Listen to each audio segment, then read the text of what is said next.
आज सोमवार है, हफ्ते का पहला दिन है। आप में से बहुत सारे लोग इस वीकेंड पर अपने घर ही रहे होंगे और बहुत सारे लोग ये भी सोचते होंगे कि इस कोरोना काल में घर से तभी निकलना चाहिए जब बहुत ज़रूरी काम हो। दुनिया भर की सरकारें भी अपने लोगों को यही कह रही हैं अलग अलग देशों में। लेकिन आज हम आपको ये बताना चाहते हैं, आज सोमवार के दिन, कि इस वीकेंड पर यानी इस शनिवार और इतवार देश के लाखों लोग कहाँ थे और क्या कर रहे थे। भारत में कोरोना वायरस से अब तक 4 लाख से ज्यादा लोगों की मौत हो चुकी है, लेकिन अब भारत के लोग कोरोना वायरस से बोर हो चुके हैं। अब उन्हें कोरोना वायरस से डर नहीं लगता और इसका सबसे बड़ा सबूत है ये तस्वीरें जो इस समय आप देख रहे हैं। ये तस्वीरें भारत के अलग अलग हिल स्टेशन से आई हैं, जहां इस समय भारत के लाखों लोग छुट्टियां मनाने के लिए, घूमने के लिए यहां पर आए हुए हैं। यानी अब भारत के अस्पताल बिल्कुल खाली पड़े हैं और होटल्स के बाहर लंबी लंबी लाइनें लगी हुई हैं, और ये सिर्फ 1 महीने में हुआ है। अब भारत के लोगों को वैक्सीन नहीं बल्कि वेकेशन चाहिए। अब भारत के लोगों को वेंटिलेटर नहीं बल्कि वैली व्यू वाला रूम चाहिए। सोचिए, क्या इन तस्वीरों को देखकर कोई कह सकता है कि ये वही लोग हैं जो 1 महीने पहले तक कोरोना वायरस की वजह से अपने अपने घरों में कैद थे, अस्पतालों में बेड्स की कमी के लिए सरकार को कोस रहे थे, ऑक्सीजन प्लांट्स के बाहर लंबी लंबी लाइनों में लगे थे, दवाइयों पर लाखों रुपए खर्च करने के लिए तैयार थे, दवाइयाँ तब भी मिल नहीं रही थीं, और ये सारे लोग ये कह रहे थे कि इस देश की सरकार ने, राज्य सरकारों ने हमारे लिए कुछ नहीं किया। क्या आप कहेंगे? आज आप क्या कहेंगे? ये वही लोग हैं। ये हमारे देश का भी दुर्भाग्य है और कड़वी सच्चाई भी है कि यहाँ लोगों के लिए जान से ज़्यादा कीमती मनोरंजन होता है। सोचिए, इस समय कोरोना काल में लोगों की प्राथमिकता क्या होनी चाहिए? जान बचाना या मनोरंजन करना? पहले आप क्या करेंगे? पहले अपना मनोरंजन करेंगे या पहले अपनी जान बचाएंगे? हमारे देश के इन लोगों ने मनोरंजन को प्राथमिकता दी है और सारा ध्यान इसी पर लगा दिया है, और इसे आप इन तस्वीरों से अच्छी तरह समझ सकते हैं। कहा जाता है कि एक तस्वीर हजारों शब्दों के बराबर होती है। इस समय हिमाचल प्रदेश का मनाली लोगों से खचाखच भरा हुआ है। वहां पर पैर रखने की जगह नहीं बची है, और ये लोग ना तो सोशल डिस्टेंसिंग का कोई पालन कर रहे हैं, इनमें से ज़्यादातर लोग ऐसे हैं जो मास्क भी नहीं लगा रहे हैं। इस समय मनाली में दूसरे राज्यों से आई 10,000 गाड़ियां खड़ी हुई हैं। मनाली में लगभग 2,000 होटल हैं और इस समय लगभग सभी होटल्स पूरी तरह से बुक्ड हैं। पिछले एक दिन में 20,000 गाड़ियां हिमाचल प्रदेश के कुल्लू जिले में दूसरे शहरों और दूसरे राज्यों से आई हैं। सोचिए, 20,000 गाड़ियां आई हैं। अगर एक गाड़ी में 4 लोग भी हों तो इस हिसाब से पिछले 24 घंटों में 80,000 लोग अकेले कुल्लू मनाली ही पहुंच चुके हैं। यह तो सिर्फ कुल्लू मनाली की बात है। सबसे अहम, मनाली की मशहूर अटल टनल से एक दिन में सबसे ज्यादा गाड़ियां गुजरने का रिकॉर्ड भी इसी दौरान बन चुका है। 29 जून को 24 घंटों में 7,276 गाड़ियां इस अटल टनल से गुजरी थीं, और यह संख्या अब और भी बढ़ चुकी होगी जब हम आपसे बात कर रहे हैं। इसके अलावा हिमाचल प्रदेश की सरकार ने यह भी जानकारी दी है कि 13 जून से 27 जून के बीच राज्य में लगभग 2.5 लाख गाड़ियां दूसरे राज्यों से आई हैं। सोचिए, हर रोज लोग कहते हैं कि पेट्रोल के दाम बढ़ गए हैं, डीजल के दाम बढ़ गए हैं, इतनी महंगाई में वो अपनी गाड़ी का खर्च कैसे उठाएंगे? 100 रुपए के पार पेट्रोल जा चुका है। लेकिन फिर यही लोग अपने शहर से इतनी दूर, सैकड़ों किलोमीटर दूर, अपनी इन्हीं बड़ी बड़ी गाड़ियों को लेकर पिकनिक मनाने के लिए भी निकल जाते हैं, और पेट्रोल और डीजल के बढ़ते दामों का इनकी जेब पर कोई असर नहीं पड़ता, क्योंकि इनके लिए इस समय सबसे जरूरी है मनोरंजन। कहने का मतलब यह है कि हमारे देश के लोग इन सर्च ऑफ पीस के चक्कर में रेस्ट इन पीस को पूरी तरह भूल गए हैं। इन सर्च ऑफ पीस का मतलब है शांति की तलाश में कहीं दूर निकल जाना, और रेस्ट इन पीस तब कहा जाता है जब किसी की मृत्यु हो जाती है और उसे दफना दिया जाता है। मृत्यु के बाद अक्सर लोग लिखते हैं RIP, जिसका मतलब होता है रेस्ट इन पीस। और पिछले 1.5 साल में भारत के हर व्यक्ति ने कभी ना कभी अपने मोबाइल फोन पर किसी ना किसी संदेश में रेस्ट इन पीस जरूर लिखा होगा। और ये तो एक बार की बात है, बहुत सारे लोग ऐसे होंगे जिन्होंने न जाने कितनी बार रेस्ट इन पीस शब्द सोशल मीडिया पर लिखा होगा, अपने दोस्तों के लिए, अपने रिश्तेदारों के लिए। आपके सामने पेट्रोल की कीमतें हैं इस समय।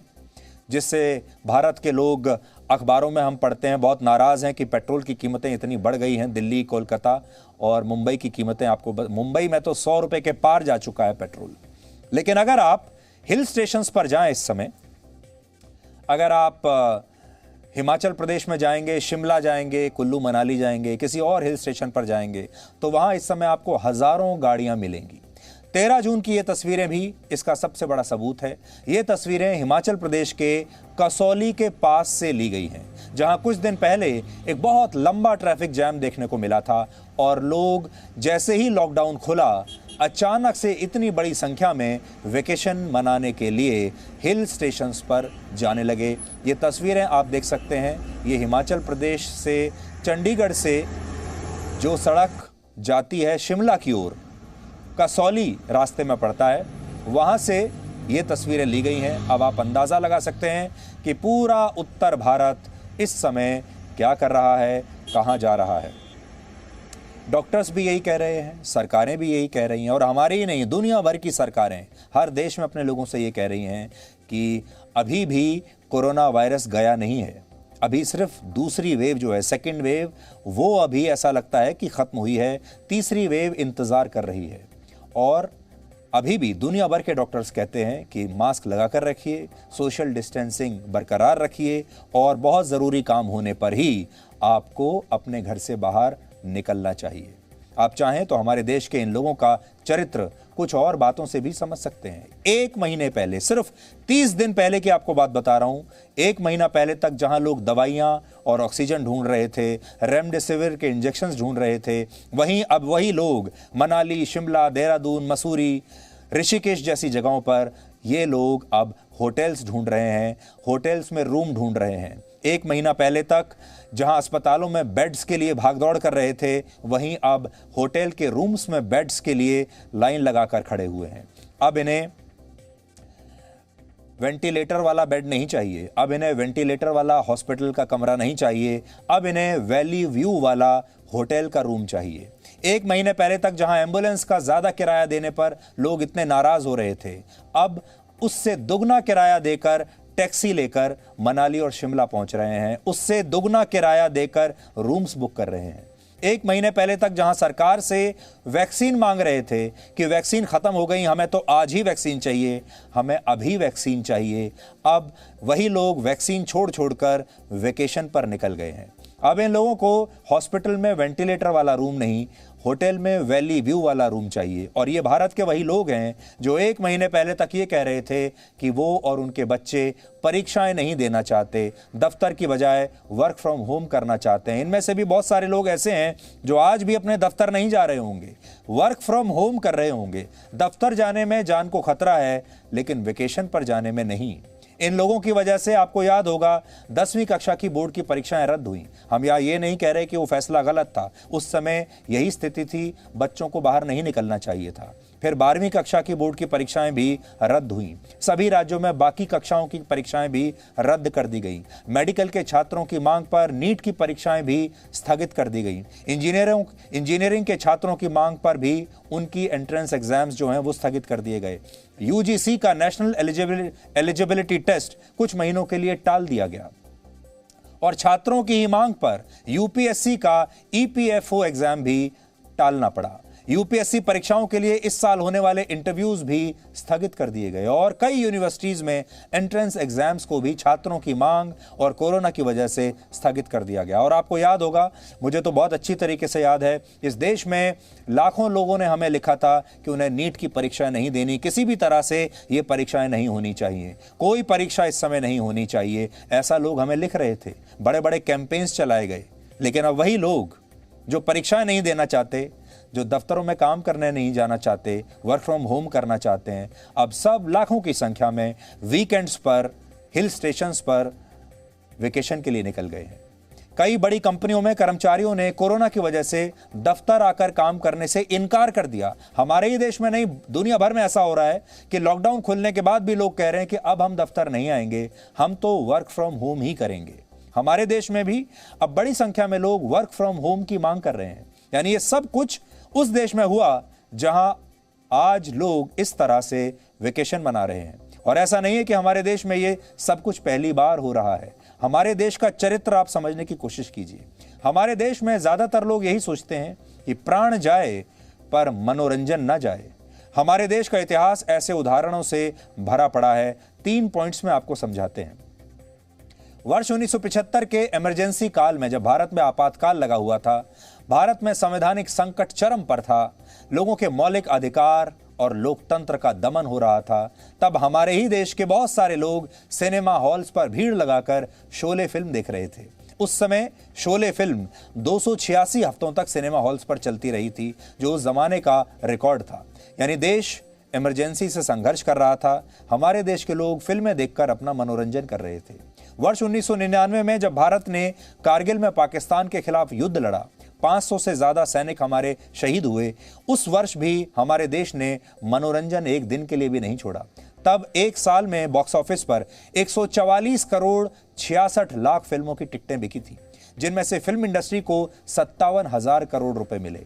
और पिछले साल जब कोरोना महामारी के दौरान कई दिनों के बाद शराब की दुकानें हमारे देश में खुली थीं, तो लोग सब कुछ भूलकर अपनी जान पर खेलकर इन शराब की दुकानों के बाहर शराब खरीदने के लिए लंबी लंबी लाइनों में लग गए थे। और यही हाल हमने इस साल भी देखा, जब दिल्ली में शराब की दुकानें बंद होने वाली थीं। यानी हमारे देश में प्राण जाए पर मनोरंजन न जाए का विचार एक मानसिकता के रूप में बहुत मजबूती ले चुका है। वो भी तब जब इस तरह की कई स्टडीज सामने आ चुकी हैं जो ये कहती हैं कि अगर लोगों ने मास्क और सोशल डिस्टेंसिंग के नियमों का पालन नहीं किया तो तीसरी लहर अगस्त से अक्टूबर के बीच आ सकती है। आप नोट कर लीजिए, अगस्त से अक्टूबर के बीच तीसरी लहर, थर्ड वेव भी आ सकती है। और बहुत सारे वैज्ञानिक और डॉक्टर तो ये भी कह रहे हैं कि थर्ड वेव बच्चों को भी हिट कर सकती है। अब आप सोचिए, ये भारत के ही लोग हैं, इन्हें ना अपनी चिंता है ना अपने बच्चों की चिंता है। लेकिन जब ये तीसरी लहर आएगी और अस्पतालों में लोगों को फिर से एक बार बेड्स नहीं मिलेंगे, दवाइयों की कमी होने लगेगी, ऑक्सीजन भी शायद थोड़ी कम मिलेगी, तो यही लोग सरकार को इसके लिए फिर से कोसने लगेंगे, अपनी जिम्मेदारी से फिर से एक बार भाग जाएंगे। आज जब हमारी टीम ने मनाली का दौरा किया, इन लोगों से बात करने की कोशिश की, तो इनमें से ज्यादातर लोगों ने जानते हैं क्या कहा? उन्होंने कहा कि अब तो कोरोना वायरस समाप्त हो चुका है, या फिर कहा कि कोरोना वायरस जैसी अब कोई बीमारी ही नहीं है। जबकि सच ये है कि कोरोना वायरस अब भी हमारे बीच मौजूद है, अब भी आपके आसपास है। और 4 जुलाई को देश में लगभग 39,000 नए मरीज इस वायरस से संक्रमित हुए हैं, 4 जुलाई को ही। इसलिए हम चाहते हैं कि आज आप इन लोगों की बातें भी सुने जो कोरोना की तीसरी लहर का कारण बन सकते हैं, और इसका नुकसान होगा आप जैसे लोगों को जो अभी भी अपने घरों में हैं। और शायद ये कहना गलत नहीं होगा कि भारत में कोरोना वायरस की तीसरी लहर हिल स्टेशंस के रास्तों से होते हुए पूरे देश में फैल सकती है। यहाँ पर काफी सारे यहाँ पर टूरिस्ट हैं। भाई साहब, क्या नाम है आपका, कहाँ से हो? मेरा नाम सतनाम सिंह है भाई। कहाँ से हो? मैं बठिंडे तो। कितने समय से इंतजार कर रहे थे मनाली में घूमने का? वही जो 1.5 साल हो गया हम तो। 1.5 साल से? हाँ। तो आप मास्क नहीं पहन रहे, अभी भी नहीं लग रहा आपको कि मास्क नहीं पहनना चाहिए? कोरोना है नहीं कुछ? कोरोना नहीं है? ना, कुछ भी नहीं है। नहीं, बिल्कुल भी नहीं है। नहीं है, नहीं, बिल्कुल भी नहीं। तो जरूरत नहीं है मास्क पहनने की? नहीं, कोई ज़रूरत नहीं। आपने भी मास्क नहीं पहना? नहीं, ਅਸੀਂ पंजाब से मास्क है नहीं, उधर कोरोना है ही नहीं, खत्म हो गया साढ़े तो। खत्म हो गया? मजा आ रहा है मनाली में ठंडी वादियों में? बहुत ज़्यादा, बहुत कितने ज़्यादा। टाइम से इंतजार कर रहे थे? हम मतलब इंतज़ार किया, जब टाइम मिला तब आई गए। तो मास्क नहीं पहना है आपने? कोरोना नहीं है मास्क क्या? सर अभी नहीं कराऊँ, सो के उठ के आऊँ, लेने लगा हूँ मास्क। अच्छा, सो के उठ के आया। तो आप ये देख सकते हैं कि जिस तरीके से लोग लगातार बढ़ते जा रहे हैं। यहाँ से पूछ लेते हैं। भाई साहब, क्या नाम है आपका, कहाँ से हो? सिंहप्रीत। कहाँ से? सिंहप्रीत। ये लो पहन लेते। काफ़ी सारे लोग जो हैं वो मास्क के बारे में जब उनसे पूछें तो जिस तरीके से कैमरा दिखाई देता है तो मास्क पहनना शुरू कर देते हैं। कुछ एक ऐसे टूरिस्ट हैं जो खुलेआम कहते हैं कि कोविड है ही नहीं। लगभग 10,000 गाड़ियां इस वक्त मनाली शहर के आसपास घूम रही हैं, जिसकी वजह से पूरे मनाली की तस्वीर बदल चुकी है। बढ़ता सैलानियों का हजूम कहीं ना कहीं पर्यटन व्यवसाय को जो है वो कहीं ना कहीं संजीवनी का काम कर रहा है। लेकिन दूसरी तरफ लापरवाही की ये तस्वीर देखकर जो है वो तीसरी लहर आने का अंदेशा जो है वो लगातार बन रहा है। संदीप सिंह, जी मीडिया मनाली, हिमाचल प्रदेश। पिछली 2 साल में जो कोरोना की वजह से हमारे सारे यूनिट्स जितनी भी एस्टेब्लिशमेंट्स थी, it remains closed and business was nil. महामारी के दौरान कोई भी अपने घर से नहीं आया, टूरिस्ट कोई नहीं आया और मनाली सुनसान रहा, जैसा कि पूरे प्रदेश में रहा है, देश में भी रहा है, वही स्थिति मनाली में भी रही है। लेकिन अब वीकेंड्स में हमारे होटल्स पैक रह रहे हैं, जैम पैक रह रहे हैं, 100% ऑक्यूपेंसी रह रही है जी। हिमाचल सरकार द्वारा जो रिस्ट्रिक्शंस थी बॉर्डर्स पे या आरटीपीसीआर रिपोर्ट की जो मांग की जा रही थी पहले, उनको हटाया गया है। तो उस कारण शायद नीचे की तरफ से प्लेन एरिया से जो है टूरिस्टों का रुख जो हमारे पहाड़ों की तरफ अब हो रहा है, इसीलिए शायद ऑक्यूपेंसी बढ़ रही है। मॉल रोड या उसके आसपास जो भी सैलानी बिना मास्क के घूमते हुए पाए जा रहे हैं, उनके खिलाफ पुलिस जो वो सख्त कार्रवाई अमल में ला रही है। उनके खिलाफ पुलिस एक्ट के अंतर्गत कार्रवाई करके चालान करके फ़ाइन वसूला जा रहा है। अभी पिछले 20-25 दिनों में पुलिस ने लगभग 2 लाख से ज़्यादा फ़ाइन जो है वो सिर्फ लोगों का मास्क ना पहनने के लिए चालान करके वसूल किया है। लोग जो है वो कोविड अप्रोप्रिएट बिहेवियर को नहीं अपनाएंगे और अगर लापरवाही दिखाएंगे तो ये जो है वो कोरोना वायरस जो है ये अभी तक समाज से पूरी तरह से ख़त्म नहीं हुआ है। अगर हम जो है वो पूरी सावधानी नहीं बरतेंगे तो ये समाज के लिए घातक हो सकता है और इसके बढ़ने के चांसेस हो सकते हैं। यहाँ पर समझने वाली बात यह है कि इस तरह की जब कोई स्थिति पैदा होती है तो पूरा देश एक राष्ट्र के तौर पर ऐसी स्थिति से लड़ता है, समाज लड़ता है, देश के लोग लड़ते हैं। लेकिन हमारे देश में लोग सब कुछ सरकार के ऊपर छोड़ देते हैं। लोग अपनी जिम्मेदारी निभाना नहीं चाहते, लोग अनुशासन में रहना नहीं चाहते और फिर सब कुछ सरकार के ऊपर छोड़ देते हैं कि सरकार ही सब कुछ हमारे लिए करेगी। 1 महीना पहले की ही पुरानी बात है, आपको याद दिलाना चाहता हूं मैं, क्योंकि हमारे देश के लोगों की जो याददाश्त है बड़ी कमज़ोर होती है। 1 महीना पहले आप याद कर लीजिए, पश्चिमी मीडिया हमारे देश के बारे में क्या क्या तस्वीरें दिखा रहा था, कैसे जलती हुई चिताएं पश्चिमी मीडिया के अखबारों में फ्रंट पेज पर छप रही थीं। पश्चिमी मीडिया क्या, हमारे देश के अपने मीडिया के फ्रंट पेज पर भी यही तस्वीरें छपती थी। उस ज़माने में न जाने कितनी फेक न्यूज़ फैलाई गई। हमारे ही देश के कई पत्रकार लगातार ऐसी फेक न्यूज़ फैला रहे थे, सोशल मीडिया पर लिख रहे थे कि उनके परिवार के लोग, उनके जानने वाले इसलिए उनकी मौत हो गई कि उन्हें ऑक्सीजन का सिलेंडर नहीं मिला, किसी को दवाई नहीं मिली, किसी को अस्पताल में बेड नहीं मिला। और जब कुंभ का आयोजन हुआ तब मीडिया ने कुंभ के आयोजन की भी बड़ी आलोचना की थी, जो बिल्कुल सही बात थी। इसलिए अब हम अपने देश के मीडिया से ये कहेंगे कि जो तस्वीरें हमने आपको दिखाई ये पर्यटकों का एक कुंभ का मेला है। इसमें साधु नहीं बल्कि पर्यटक आए हुए हैं और ये भी वैसा ही है जैसा कुंभ का मेला था। इसलिए इन लोगों के बारे में भी हमें सोचना होगा। इस समय भारत में कोरोना के बहुत सारे वेरिएंट्स मौजूद हैं और डेल्टा प्लस वेरिएंट के मामले तेजी से बढ़ रहे हैं, जो बहुत खतरनाक है। लेकिन इसके बावजूद लोगों में अब इसका कोई डर नहीं रहा। भारत के लोग बहुत निडर हो गए हैं। बड़ी बात यह है कि वायरस जैसे जैसे कमज़ोर हो रहा है वैसे वैसे वो खुद को बदल रहा है, अपने स्वभाव को बदल रहा है। लेकिन भारत में ये लोग हैं कि खुद को ज़रा भी बदलने के लिए तैयार नहीं है। वायरस लगातार बदल रहा है। हमारे देश के लोग दशकों से वैसे के वैसे ही हैं, ज़रा भी बदलने का नाम नहीं लेते। इसलिए हम अपने देश के लोगों से आज ये कहना चाहेंगे, और कुछ नहीं तो इस वायरस से ही सीखिए कि ये वायरस कैसे लगातार स्थितियों के हिसाब से अपने आप को बदल रहा है। इसलिए हमारे देश के लोगों को भी इस वायरस के हिसाब से अपने आप को बदलना चाहिए, अपने अंदर बदलाव लाना चाहिए।